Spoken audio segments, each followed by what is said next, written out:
ജാതി ഭ്രാന്തന്മാരാണ് ഭരണത്തിൽ ഇരിക്കുന്നത് എങ്കിൽ ഇന്ത്യയിൽ ഇതിലും വലിയത് സംഭവിക്കുക തന്നെ ചെയ്യും. കോൺഗ്രസ് സംഘടിപ്പിച്ച വിജയ് ശങ്കനാഥ് റാലിയിൽ കോൺഗ്രസ് നേതാവ് ഖാർഗെയുടെ പ്രസംഗത്തിന് ശേഷം ശ്രീരാമസേന എന്ന ഹിന്ദുത്വ സംഘടനയിലെ ആളുകൾ ആ വേദിയിൽ ഗംഗാജലം തളിച്ച് ശുദ്ധീകരണ ഹോമം നടത്തി. എന്തുകൊണ്ട് അങ്ങനെ സംഭവിച്ചു? വളരെ കൃത്യമാണ് അതിന്റെ ഉത്തരം. അദ്ദേഹം ഒരു ദളിതനായതുകൊണ്ട്. ഇന്നും ഇന്ത്യയിൽ അടിയുറച്ചു കിടക്കുന്ന ജാതി വ്യവസ്ഥയാണ് ഇതിന്റെ കാരണക്കാരൻ. ജാതിയും മതവും വിറ്റ് ഭരണത്തിലേറിയവരാണ് ഇന്ത്യ ഭരിക്കുന്നതെങ്കിൽ ഇതും ഇതിനപ്പുറവും തന്നെ ഇവിടെ നടക്കും. നോക്കൂ, ഇതൊരു സാധാരണക്കാരന്റെ കാര്യമല്ല, ദേശീയ രാഷ്ട്രീയത്തിലെ ഒരു നേതാവിനാണ് സംഭവിച്ചിരിക്കുന്നത്. അപ്പോൾ സാധാരണക്കാരന്റെ അവസ്ഥയെക്കുറിച്ച് നിങ്ങളൊന്ന് ചിന്തിച്ചു നോക്കൂ. ഇതിന് പരസ്യമായി ചുക്കാൻ പിടിക്കുന്നത് സംഘപരിവാറും അവരുടെ പോഷക സംഘടനകളും തന്നെയാണ്. സമത്വത്തിലും ഭരണഘടനയിലും വിശ്വസിക്കുന്നതിന് പകരം പുരാതനമായ ജാതി ശ്രേണിയെയും വിവേചനങ്ങളെയും പൊതുസമൂഹത്തിൽ വീണ്ടും പ്രതിഷ്ഠിക്കാൻ തന്നെയാണ് ഇക്കൂട്ടർ എന്നും ശ്രമിച്ചിട്ടുള്ളത്. മനുസ്മൃതിയുടെ അഹങ്കാരത്തിൽ ജാതി മേധാവിത്വത്തിന്റെ അസഹിഷ്ണുതയും പേറുന്ന ഇത്തരം വർഗീയ ശക്തികൾ ജനാധിപത്യ ഇന്ത്യക്ക് തന്നെ വലിയ ഭീഷണിയാണ്. പക്ഷേ നമ്മൾ മനസ്സിലാക്കണം, അവരാണ് ഈ രാജ്യം ഭരിക്കുന്നത് എന്ന്. ഖാർഗെയെ പോലെ അധികാരത്തിന്റെയും പദവികളുടെയും ഉന്നതിയിലുള്ള ഒരു വ്യക്തിയോട് പോലും ഇതാണ് സമീപനമെങ്കിൽ ഭരണകൂടത്തിന്റെയും പോലീസിന്റെയും കണ്ണെത്താത്ത ഗ്രാമങ്ങളിൽ ജീവിക്കുന്ന സാധാരണക്കാരായ ദളിതരുടെ അവസ്ഥ എന്താണ് എന്ന് ചിന്തിച്ചു നോക്കൂ. ഇന്ത്യ എങ്ങോട്ടേക്കാണ് സഞ്ചരിക്കുന്നത് എന്നതിന്റെ കൃത്യമായ സൂചനയാണിത്. അദ്ദേഹം ഇത് തുറന്നു പറഞ്ഞു എന്ന് മാത്രം. ജാതിയും മതവും മാത്രം പറഞ്ഞ് ജനങ്ങളെ വിഭജിച്ച് ഭരണം നടത്തുന്ന സംഘപരിവാർ അജണ്ടകളുടെ പൊള്ളത്തരങ്ങളും ദളിത് പിന്നാക്ക വിഭാഗങ്ങളോട് അവർ കാണിക്കുന്ന യഥാർത്ഥ വിദ്വേഷ രാഷ്ട്രീയവും തുറന്നു കാട്ടപ്പെടേണ്ടത് തന്നെയാണ്. വിഷയത്തിലേക്ക് വരാം. ഇതിനെക്കുറിച്ച് നിങ്ങളുടെ അഭിപ്രായം എന്തായാലും കമന്റ് ബോക്സിൽ രേഖപ്പെടുത്തണേ. നമുക്ക് എന്താണ് വിഷയം എന്ന് കൃത്യമായിട്ട് തന്നെ മനസ്സിലാക്കേണ്ടതുണ്ട്. 21ാം നൂറ്റാണ്ടിന്റെ ശാസ്ത്ര സാങ്കേതിക വിദ്യകളുടെ ലോകത്ത് മനുഷ്യനെ ജാതിയുടെയും ഐത്തത്തിന്റെയും പേരിൽ വേർതിരിക്കുന്ന മനോഭാവം നമ്മുടെ രാജ്യത്ത് ഇന്നും മാറ്റമില്ലാതെ തുടരുന്നു എന്ന് ചിന്തിക്കുന്ന ഏതൊരാളെയും ഞെട്ടിക്കുന്ന ഒരു വസ്തുത തന്നെയാണ്, അല്ലെ? ആധുനിക ഇന്ത്യയുടെ പരമോന്നത ജനാധിപത്യ വേദിയായ പാർലമെന്റിൽ രാജ്യം കണ്ട ഏറ്റവും മുതിർന്ന രാഷ്ട്രീയ നേതാക്കളിൽ ഒരാൾ വികാരാതീതനായി സംസാരിക്കുന്ന കാഴ്ച കണ്ടാണ് രാജ്യം കഴിഞ്ഞ ദിവസം സ്തംഭിച്ചു നിന്നത്. രാജ്യസഭയിലെ പ്രതിപക്ഷ നേതാവും കോൺഗ്രസ് അധ്യക്ഷനുമായ മല്ലികാർജുൻ ഖാർഗെയാണ് തനിക്ക് നേരിടേണ്ടി വന്ന ഐത്തത്തിന്റെ കൈപ്പേറിയ അനുഭവം സഭയിൽ തുറന്നടിച്ച് പറഞ്ഞത്. മൺസൂൺ സമ്മേളനത്തിന്റെ അവസാന ദിനത്തിൽ അദ്ദേഹം സഭയിൽ ഉയർത്തിയ ശബ്ദം കേവലം ഒരു രാഷ്ട്രീയ ആരോപണം മാത്രമായിരുന്നില്ല എന്നോർക്കണം. മറിച്ച് ഈ രാജ്യത്തെ കോടിക്കണക്കിന് വരുന്ന പാർശ്വവൽക്കരിക്കപ്പെട്ട മനുഷ്യരുടെ ആത്മാഭിമാനത്തിന്റെ പൊള്ളുന്ന ശബ്ദമായിരുന്നു അത്. ഉത്തരാഖണ്ഡിലെ ഹൽദ്വാനിയിലുള്ള രാംലീല മൈതാനിയിൽ വെച്ചാണ് ഈ അപമാനകരമായ സംഭവം നടന്നത്. അവിടെ കോൺഗ്രസ് സംഘടിപ്പിച്ച വിജയ് ശങ്കനാഥ് റാലിയിൽ ഖാർഗെ പങ്കെടുത്ത് പ്രസംഗിച്ചിട്ടുണ്ടായിരുന്നു. എന്നാൽ അദ്ദേഹം മടങ്ങിയതിന് പിന്നാലെ ശ്രീരാമസേന എന്ന ഹിന്ദുത്വ സംഘടനയിലെ ആളുകൾ ആ വേദിയിൽ ഗംഗാജലം തളിച്ച് ശുദ്ധീകരണ ഹോമം നടത്തി. ഒരു ദളിത് സമുദായക്കാരൻ ചവിട്ടിയ വേദി അശുദ്ധമായി എന്ന് ആരോപിച്ചായിരുന്നു ഈ ശുദ്ധി കലശം. ഈ വിവരം അറിഞ്ഞ രാജ്യസഭ ഒന്നാകെ അമ്പരന്നു.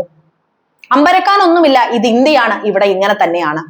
താൻ ദളിതനാണെന്ന് പറഞ്ഞ് ആരോടും സഹതാപം ചോദിക്കാറില്ലെന്ന് ഖാർഗെ സഭയിൽ പറഞ്ഞു. ആരുടെയും മുന്നിൽ സംരക്ഷണത്തിനായി താൻ കൈനീട്ടിയിട്ടുമില്ല.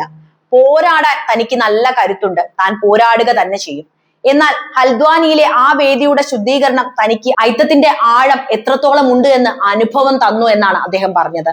താൻ കടുത്ത രീതിയിൽ അപമാനിക്കപ്പെട്ടു. ആ വേദി ശുദ്ധീകരിച്ചവർക്കെതിരെ ഐത്ത നിരോധന നിയമപ്രകാരം അടിയന്തരമായി കേസെടുത്ത് അവരെ ജയിലിൽ അടയ്ക്കണമെന്ന് ഖാർഗെ ഉറച്ച ശബ്ദത്തിൽ തന്നെ ആവശ്യപ്പെടുകയും ചെയ്തു. ഉത്തരാഖണ്ഡ് കോൺഗ്രസ് അധ്യക്ഷൻ ഗണേഷ് ഗോഡിയാലും സംഭവത്തിനെതിരെ ശക്തമായി രംഗത്ത് വന്നിട്ടുണ്ട്. കുറ്റക്കാർക്കെതിരെ നടപടിയെടുക്കാൻ മടിക്കുന്ന നൈനിറ്റാൾ പോലീസ് സൂപ്രണ്ടിനെ ചോദ്യം ചെയ്ത അദ്ദേഹം ആധുനിക ജനാധിപത്യ ഇന്ത്യയിൽ ഇത്തരത്തിലുള്ള വിവേചനങ്ങൾക്കും ഐത്തത്തിനും സ്ഥാനമില്ലെന്നും വ്യക്തമാക്കി. എന്നാൽ ഈ സംഭവം കേവലം ഒരു ഒറ്റപ്പെട്ട സംഭവമല്ല എന്നതാണ് മനസ്സിലാക്കേണ്ടത്. ഇതിന് പിന്നിൽ പ്രവർത്തിക്കുന്ന പ്രത്യയശാസ്ത്രത്തിന്റെ ആഴം നാം കൃത്യമായിട്ട് തന്നെ മനസ്സിലാക്കേണ്ടതുണ്ട്. ഒന്ന് ആലോചിച്ച് നോക്കൂ, രാജ്യത്തെ ഏറ്റവും വലിയ പ്രതിപക്ഷ പാർട്ടിയുടെ ദേശീയ അധ്യക്ഷനും ദീർഘകാലമായിട്ട് പാർലമെന്റേറിയമായിട്ടുള്ള ഒരു മുതിർന്ന രാഷ്ട്രീയക്കാരനായ അവസ്ഥ ഇതാണെങ്കിൽ നമ്മുടെ നാട്ടിലെ സാധാരണക്കാരായ ഒരു ദളിതന്റെ അവസ്ഥ എന്താണ്? സാധാരണക്കാരനായ ഒരു മനുഷ്യന് ഏത് രീതിയിലുള്ള വിവേചനമായിരിക്കും സമൂഹത്തിൽ നേരിടേണ്ടി വരുന്നത്? ഈ ഒരു ചോദ്യം രാജ്യത്തിന്റെ മനസാക്ഷിയെ തന്നെ ഉലക്കേണ്ടതാണ്. നമ്മൾ കാര്യമായിട്ട് ചിന്തിക്കേണ്ടതാണ്, ആഴത്തിൽ മനസ്സിലാക്കേണ്ടതാണിത്. മതവും ജാതിയും മാത്രം പറഞ്ഞ് ഭരണത്തിലേറിയ രാഷ്ട്രീയ ശക്തികൾ നടപ്പിലാക്കാൻ ശ്രമിക്കുന്ന അപകടകരമായ അജണ്ടയുടെ വ്യക്തമായ സൂചനകളാണ് കേട്ടോ ഇതൊക്കെ. അവരുടെ പ്രത്യയശാസ്ത്രപരമായ മുൻഗണനകൾ പരിശോധിച്ചാൽ ഇത് വളരെ വ്യക്തമാണ്.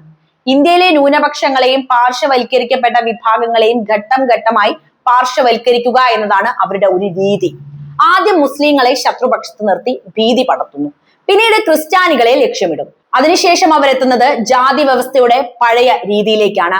അവർ ദളിതരെയാണ് ലക്ഷ്യം വെക്കുക. ചരിത്രത്തിലേക്ക് ഒന്ന് കണ്ണോടിച്ചാൽ സംഘപരിവാർ പ്രസ്ഥാനങ്ങളും അവരുടെ പോഷക സംഘടനകളും ദളിത് സമുദായത്തോടും താഴെ തട്ടിലുള്ള മനുഷ്യരോടും എപ്പോഴും സ്വീകരിച്ചിട്ടുള്ളത് സമാനമായ സമീപനം തന്നെയാണ്. സമത്വത്തിലും ഭരണഘടനയിലും വിശ്വസിക്കുന്നതിന് പകരം പുരാതന ജാതി ശ്രേണിയെ തിരികെ കൊണ്ടുവരാനാണ് അവർ എപ്പോഴും ശ്രമിച്ചിട്ടുള്ളത്. ദളിത് ജനവിഭാഗങ്ങൾ പൊതുവിടങ്ങളിൽ വരുന്നതും അധികാര സ്ഥാനങ്ങളിൽ എത്തുന്നതും ആത്മാഭിമാനത്തോടെ സംസാരിക്കുന്നതും ഇക്കൂട്ടർക്ക് എന്നും അസഹിഷ്ണുത ഉണ്ടാക്കുന്ന ഒരു കാര്യം തന്നെയാണ്. മധ്യപ്രദേശിലും ഉത്തർപ്രദേശിലും ഗുജറാത്തിലും ഉൾപ്പെടെ പല സംഘപരിവാർ ഭരണ സംസ്ഥാനങ്ങളിലും ദളിതർക്ക് നേരെ നടക്കുന്ന ആക്രമണങ്ങൾ നാം ദിനം പ്രതി കാണുന്നതാണല്ലോ. കുതിരപ്പുറത്ത് കയറി കല്യാണത്തിന് പോയതിന്റെ പേരിൽ ദളിത് യുവാക്കളെ തല്ലിച്ചതച്ച അനുഭവങ്ങൾ നാം കേട്ടിട്ടുണ്ട്.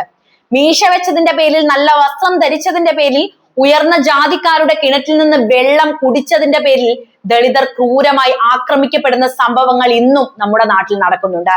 നമ്മൾ ജീവിക്കുന്ന വർഷം ആലോചിക്കണം, അത് 2026 80 വർഷമായി നമുക്ക് സ്വാതന്ത്ര്യം ലഭിച്ചിട്ട്. BJP ഭരണത്തിന്റെ കീഴിൽ ഉത്തർപ്രദേശിൽ ഹജ്ജാസിൽ നടന്ന ക്രൂരമായ സംഭവം നമ്മൾ ആരും മറന്നിട്ടുണ്ടാവില്ല. ദളിത് പെൺകുട്ടി ക്രൂരമായി പീഡിപ്പിക്കപ്പെട്ട് കൊല്ലപ്പെട്ടപ്പോൾ രാത്രിയുടെ മറവിൽ പോലീസിനെ വിട്ട് ആ മൃതദേഹം ബലമായി കത്തിച്ചു കളയുകയാണ് ഭരണകൂടം അന്ന് ചെയ്തത്.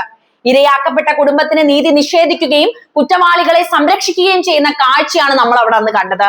ദളിത് ജീവനുകൾക്ക് ഇവിടെ നൽകുന്ന വില എന്താണെന്ന് വ്യക്തമാകുന്നതായിരുന്നു ആ സംഭവം. മുൻപും സമാനമായ രീതിയിൽ ദളിത് നേതാക്കൾ സന്ദർശിച്ച ക്ഷേത്രങ്ങളും പൊതുവേദികളും ഗംഗാജലവും പശുവിന്റെ പാലും തളിച്ച് ശുദ്ധീകരിച്ച ചരിത്രം ഈ സംഘടനകൾക്കുണ്ട് കേട്ടോ. ബീഹാർ മുൻ മുഖ്യമന്ത്രി ജിതിൻ റാം മാഞ്ചി ഒരു ക്ഷേത്രം സന്ദർശിച്ചതിന് ശേഷം ആ ക്ഷേത്രം കഴുകി ശുദ്ധീകരിച്ച സംഭവം രാജ്യം വലിയ ചർച്ചയാക്കിയതായിരുന്നു. ഉത്തർപ്രദേശ് മുഖ്യമന്ത്രിയായ യോഗി ആദിത്യനാഥ് ചുമതലയേറ്റപ്പോൾ മുൻ മുഖ്യമന്ത്രിയായിരുന്ന അഖിലേഷ് യാദവ് താമസിച്ചിരുന്ന ഔദ്യോഗിക വസതി ഗംഗാജലം തളിച്ച് ശുദ്ധീകരിച്ചതും ഇതേ ജാതിബോധത്തിന്റെ തെളിവ് തന്നെയായിരുന്നു. മനുഷ്യനെ മനുഷ്യനായിട്ട് കാണാൻ തയ്യാറാകാത്ത ഒരു വ്യവസ്ഥിതിയാണ് ഇവിടെ പടുത്തുയർത്താൻ ശ്രമിക്കുന്നത്.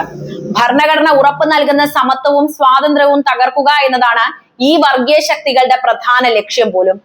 ജാതീയതയുടെയും വർഗീയതയുടെയും വിഷവിത്തുകൾ വിതച്ച് സമൂഹത്തെ വിഭജിച്ച് നിർത്തുമ്പോൾ മാത്രമേ ഇവർക്ക് അംഗീകാരം നിലനിർത്താൻ സാധിക്കുകയുള്ളൂ. അതുകൊണ്ടാണ് രാജ്യത്തെ വിലക്കയറ്റവും തൊഴിലില്ലായ്മയും പോലെയുള്ള വലിയ പ്രശ്നങ്ങൾ നടക്കുമ്പോഴും ഇവർ ജാതിയും മതവും മാത്രം ചർച്ച ചെയ്യാൻ ശ്രമിക്കുന്നത്.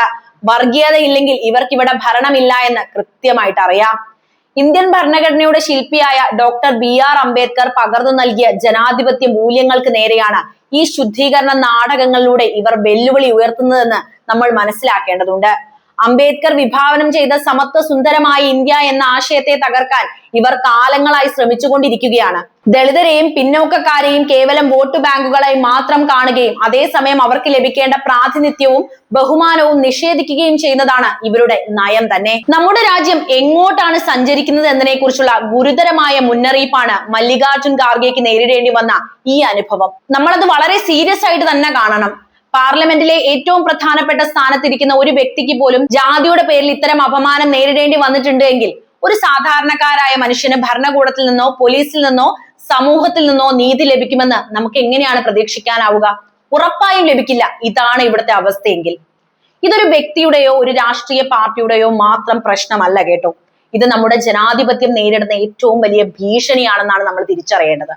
ശാസ്ത്രവും സാങ്കേതിക വിദ്യയും വളരുമ്പോഴും മനുഷ്യന്റെ മനസ്സിൽ അടിഞ്ഞുകൂടിയ ജാതി എന്ന അഴുക്ക് കഴുകിക്കളയാൻ കഴിയാത്ത ഒരു വിഭാഗം ആളുകൾ നമ്മുടെ സമൂഹത്തെ പിന്നോട്ട് വലിച്ചുകൊണ്ടിരിക്കുകയാണ്. ഇത്തരക്കാരുടെ അജണ്ടകളെ തിരിച്ചറിയാനും ഭരണഘടനാ മൂല്യങ്ങൾ സംരക്ഷിക്കാനും നമ്മൾ ജാഗരൂകരായിരിക്കണം. ഐക്യത്തിനും വിവേചനത്തിനുമെതിരെ ശബ്ദം ഉയർത്തേണ്ടത് ഓരോ ഇന്ത്യക്കാരന്റെയും കടമയാണ്. ജാതിയുടെയും മതത്തിന്റെയും പേരിൽ മനുഷ്യരെ ഭിന്നിപ്പിക്കുന്ന ശക്തികൾക്കെതിരെ ശക്തമായ ജനകീയ പ്രതിരോധം ഉയർന്നു വരേണ്ടതുണ്ട്. അല്ലാത്ത പക്ഷം ചരിത്രത്തിൽ നാം പോരാടി തോൽപ്പിച്ച അനാചാരങ്ങളും അസമത്വങ്ങളും പുതിയ രൂപത്തിൽ നമ്മെ വീണ്ടും അടിമകളാക്കുമെന്ന കാര്യത്തിൽ യാതൊരുവിധ സംശയവും വേണ്ട. ഖാർഗെയുടെ വാക്കുകൾ ഒരു മുന്നറിയിപ്പാണ്. നമ്മൾ ഉണർന്നു പ്രവർത്തിച്ചിട്ടില്ല എങ്കിൽ വരാനിരിക്കുന്ന നാളുകൾ ഇതിലുമേറെ ഭയാനകമായിരിക്കുമെന്ന്.